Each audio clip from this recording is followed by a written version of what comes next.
Welcome, ladies and gentlemen, to a special episode of The Real Forno Show. I'm your host, Tyler Forness, and producer Dave will be joining me momentarily. We're going to be talking Kirk Cousins and a quarterback contract extension. We've had a lot of news come in the last few days with a lot of different quarterback contracts, and we're going to explain how this equates to Kirk Cousins and how this is going to be able to help us project the Vikings forward. And let's bring in producer Dave right now because I actually broke the news to Dave that Daniel Jones just got a 4-year contract worth upwards of $195 million. The last 35 of that being in incentives. So Dave, we are in a very interesting position with the Minnesota Vikings and Kirk Cousins. And obviously we've talked about him ad nauseum. But I think this is really important to have a conversation about because it's not just about whether you want to keep Kirk Cousins or not. It has nothing to do with that. It has to do with what is it going to cost to keep Kirk Cousins. And quite frankly, that price tag has went up over the last 48 hours. I can't believe the Giants buckled to that cost. Does that mean the mid-range quarterback now costs $40 million a year? We saw with Seattle, they extended Geno. He's making somewhere around 35. You saw Carr went to New Orleans. He's getting around 35-ish. And I consider those guys mid-range quarterbacks. Obviously, Giants, yeah, I throw it in that same category. Is Kirk Cousins that mid-range quarterback? And can we expect him to play at that, middle range, maybe lower tens, somewhere in there for many more years? Is he worth paying $40 million a year? Will he even accept paying $40 million a year because he won 13 games last year? Yeah, that's a really good point. I really don't know what this is going to mean for Kirk Cousins and the Minnesota Vikings. It is a very interesting scenario. Now, one thing that I find interesting is we can kind of look at the history of Kirk Cousins' contract extensions. The first one that he did, first contract he signed with the Minnesota Vikings, 3 years, $84 million, fully guaranteed. And that's going to be a really key element to these contracts. That was an NFL record at the time. It was broken within days. I think it was about 3 weeks later, Matt Ryan signed his contract. It was like 5 years, 150. So he was already bested at that point. His next extension was $33 million in average annual value. That last year was supposed to be $31 million. They ended up prorating it. So it ended up being about a $32 million a year extension for Kirk Cousins. Yeah, but two of those years, or wasn't it this next one, where the 2 of those years are void? Yeah, I'm not including the void years. I'm just talking the years that he's scheduled to play and what that looks like from an average annual value perspective. That $32 million was a little lower than what the market was at the time. And then $35 million was that he signed in this past March was a decent amount lower than what we were seeing from the top quarterbacks at the time. Josh Allen had just signed that deal for 6 years, $247 million, $43 million average annual value. Joe Burrow looks to be primed to beat that. Same with Justin Herbert. And then Kyler Murray signed a deal for 43, 44. Deshaun Watson got $46 million. And I think at that price point, considering what you're looking at compared to the rest of the league, that's not necessarily unfair.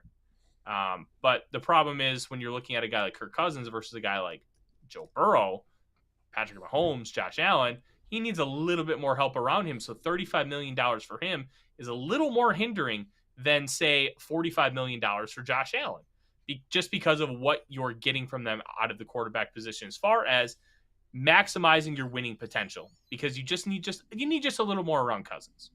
All right. So yeah, 35 what I'm saying is you can't count it as $35 million a piece ish when we still owe him $18 million, $19 million after this, even if he's not on the team.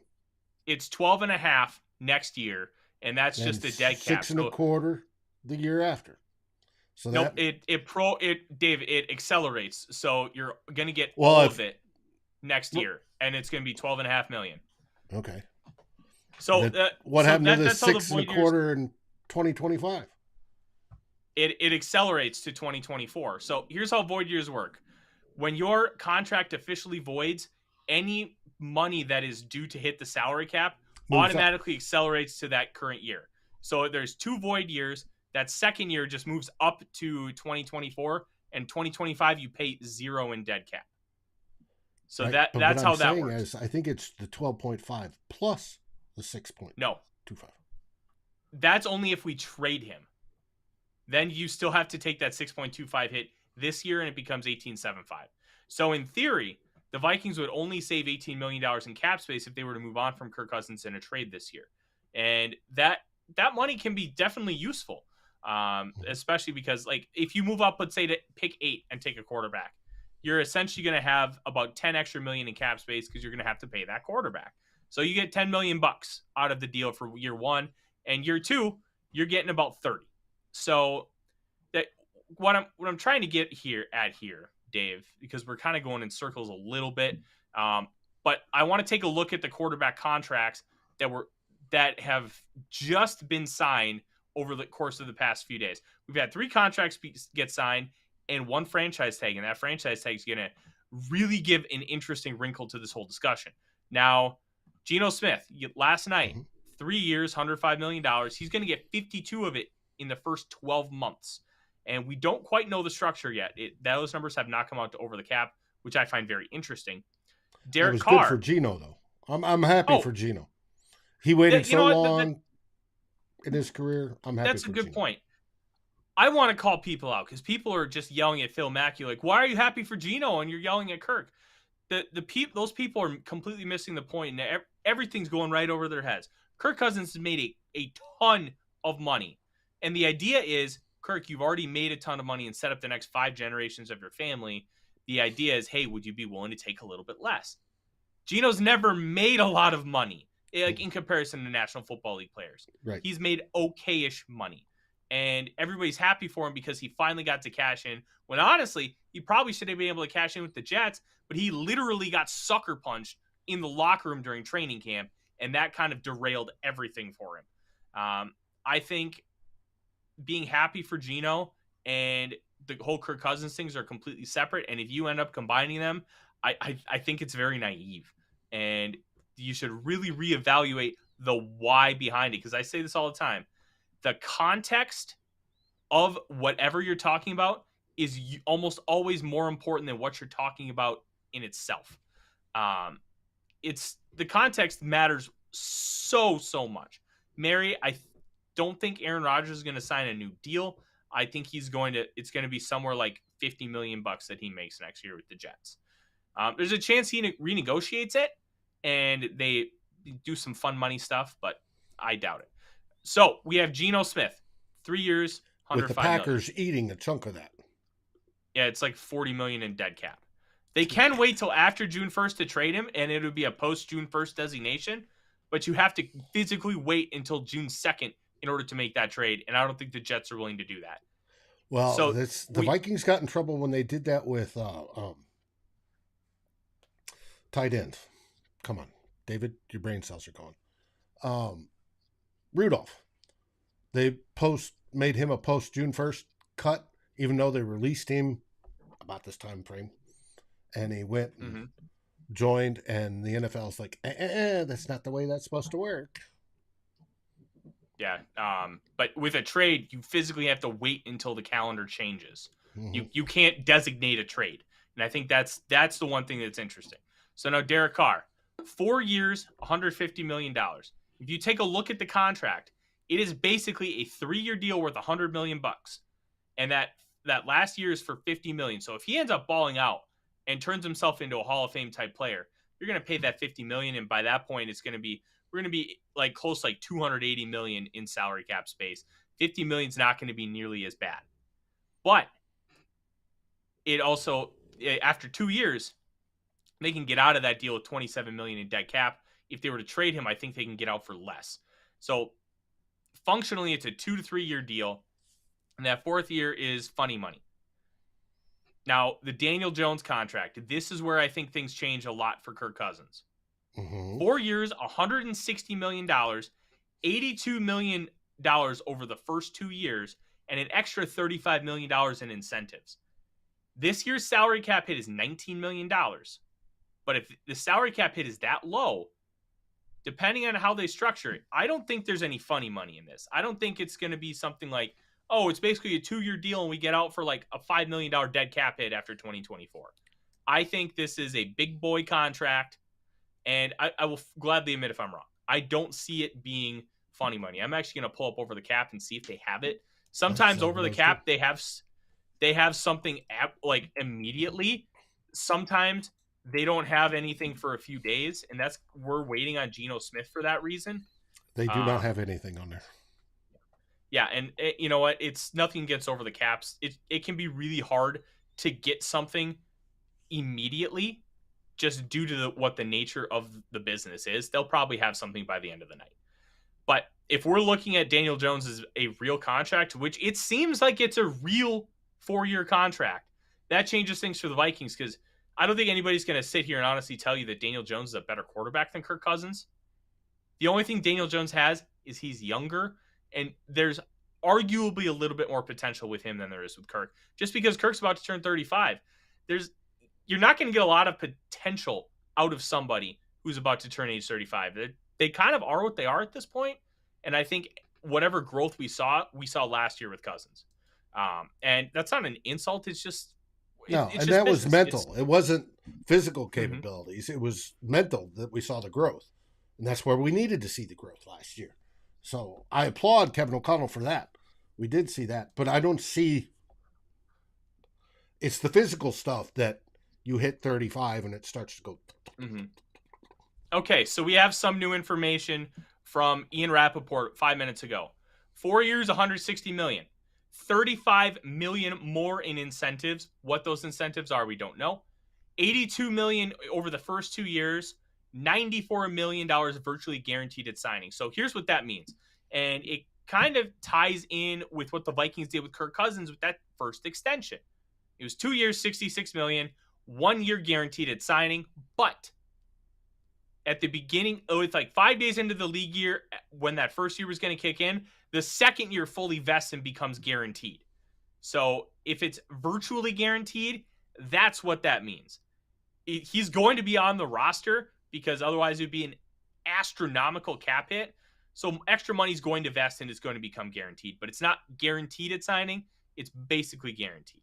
So if Daniel Jones is getting $40 million a year, why wouldn't Kirk Cousins ask for 45?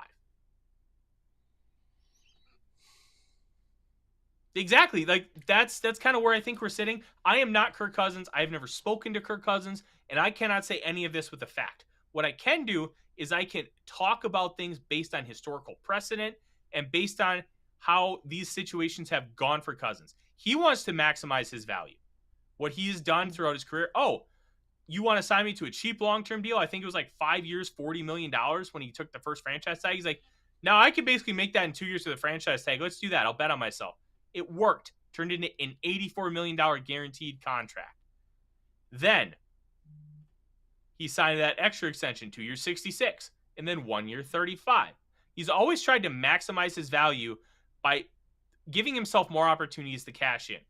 He's about to turn 35 years old, Dave.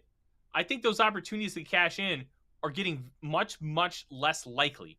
So if I were Kirk, I would want to try and get a long-term extension. But here's the problem with the long-term extension and what these contracts are. Kwesi Adolfo-Mensah wants flexibility. He was very adamant about flexibility at his press conference in Indianapolis at the Combine last week. Flexibility was the key. A long-term deal at $40-some million a year for Kirk Cousins does not give you flexibility. It just doesn't. Now, you can play some fun money, but all of a sudden you get a $20 million cap hit in year one and you have a $55 million cap hit in year three. And that's a problem. That is not flexible.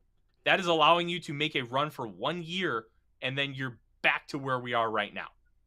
So based on the information we currently have, Dave, I don't see a contract extension coming for Kirk. And another thing that makes things even more complicated, Lamar Jackson got the franchise tag today. Now, if you remember when Dak got the franchise tag, he got the exclusive tag, which is worth significantly more money, and it's worth I believe it's worth around 40% more than what the regular franchise tag is. The regular franchise tag is 32 million bucks approximately. You go up and you're looking at probably like a 45, 46 million dollar franchise tag when it's all said and done. If you do the exclusive franchise tag, that number gets set in April, and it's based on all the contracts in the league, yada yada, bing bang. I don't think let me gather myself here. The Vikings being able to see Lamar Jackson on the open market is going to change a lot of things. Lamar just got the regular franchise tag, which anybody can talk to them. Anybody can offer Lamar Jackson a contract offer sheet, and then the Ravens have an opportunity to match. And if they don't match, it's 2 first-round picks to the Ravens. Will Todd Monken want Lamar Jackson at quarterback? He runs an air raid. It's not exactly what you call a great schematic fit for Lamar Jackson. But all of this comes into play because now you have Lamar Jackson on the open market. Aaron Rodgers is probably a New York Jet at this point. And then what happens with Kirk? Is Kirk willing to go into the final year only making that $35 million cap hit? He may not have a choice. Well, he does. He would be willing to waive his no-trade clause to a certain team. True. And I think this whole thing is going to end up with the Vikings not signing him to a contract extension. And at that point, I think you're looking at a 15-20% chance that Kirk gives them permission to seek a trade because he wants a team that's going to give him that extension. And I think we're going to start seeing dominoes fall. Will the Vikings be willing to move on from him? The Wilfs weren't willing to move on from him last year. Are things going to change this year? I think all of last year was to cement in the Wilfs' mind that the problems from the previous years were the environment, the coaches, Spielman, etc. They brought on Kwesi and Kevin. They changed the environment. The team went out and won 13 games. So that, you can do your algebra, take away B, insert C. C does better. That means B was the problem. For the most part, you could do that. I think that's the way they went. Now, at that point, they proved that. The question is, did they go, all right, at this point, Kwesi, we're giving you free range. You do what you need so we can build up a championship quality team.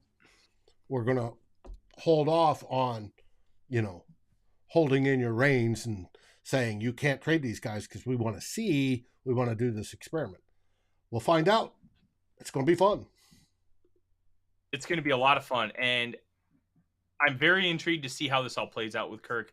Nothing that we said here is with absolute certainty except the contract numbers. Those are already out there. And they're going to impact the Minnesota Vikings. They already have. What is going to happen in the next week with Kirk Cousins and Kwesi Mensah? Does Kirk say, you know what? I see that Derek Carr is basically on a 2 to 3 year deal at about X money. I see myself at that level. Maybe I take a little bit less and then I can make things more flexible for this team. That's always possible. It also could be, I'm better than Daniel Jones. I want to make more than Daniel Jones. These are all things to consider. And there's also a potential for the Vikings to try and acquire Lamar Jackson, which, let's be honest, would be incredibly exciting.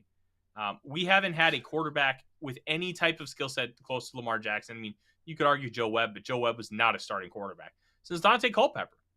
And a lot of people in this fan base have wanted a quarterback that can do multiple things. And that Lamar can do. So will they want to prioritize Lamar? That would be probably as much excitement as Favre generated if there was a push for that. So don't know. And if there is, Kirk has already probably given his blessing. Yeah, trade me. We don't know. Today is the 7th. It's Tuesday the 7th. Wednesday the 15th is the start of the new league year at 3:00 Central. Everybody's got to be below the cap. all these decisions have to be made by then. So we have 7.5 days for the Vikings to get all this done and their duckies in a row so that they can start calling people in and introducing, here's our new free agent of the year. Come meet him, right? Because that'll start on Wednesday, later Wednesday. So we got basically a week. Yes, Odie. Dave's right. We got an entire week to wait. But the more we hear about these, between. Oh yeah, and you're going to be able to find all of that on VikingsWire.usatoday.com, where I am the managing editor, and you'll also be able to find breaking news on this YouTube channel, where if I am available, Dave and I will be going live to talk about stuff as it happens, just like we did today after the news of the Daniel Jones contract extension and everything that happened within the last 48 hours. We're going to be here to talk about all of it with you. If I had to predict anything, I don't think anything happens with Kirk Cousins. I think he ends up just playing out the final year of his contract, and then they decide after the season what they want to do. And my guess is they're going to have to try and go get a quarterback or re-sign Kirk Cousins when he's on the market. I think Kirk is going to want to hit free agency and kind of see what his options are, because I guarantee you, just like with Derek Carr, there will be options. Whether they're great options, I don't know. But there will be options, and he will have an opportunity to make a lot of money. Thank you all for tuning in on this special edition of The Real Forno Show, brought to you by Lake Monster Brewing, and that's Badass Wood Art. Have yourself a wonderful Tuesday. Skol Vikings. Skol Vikings!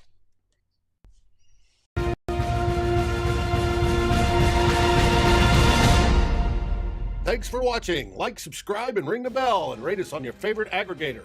And a special shout-out goes to our partners, The Daily Norseman, where the best Vikings content can be found, and to Lake Monster Brewing, home of the best beer in Minnesota. Skol, everybody.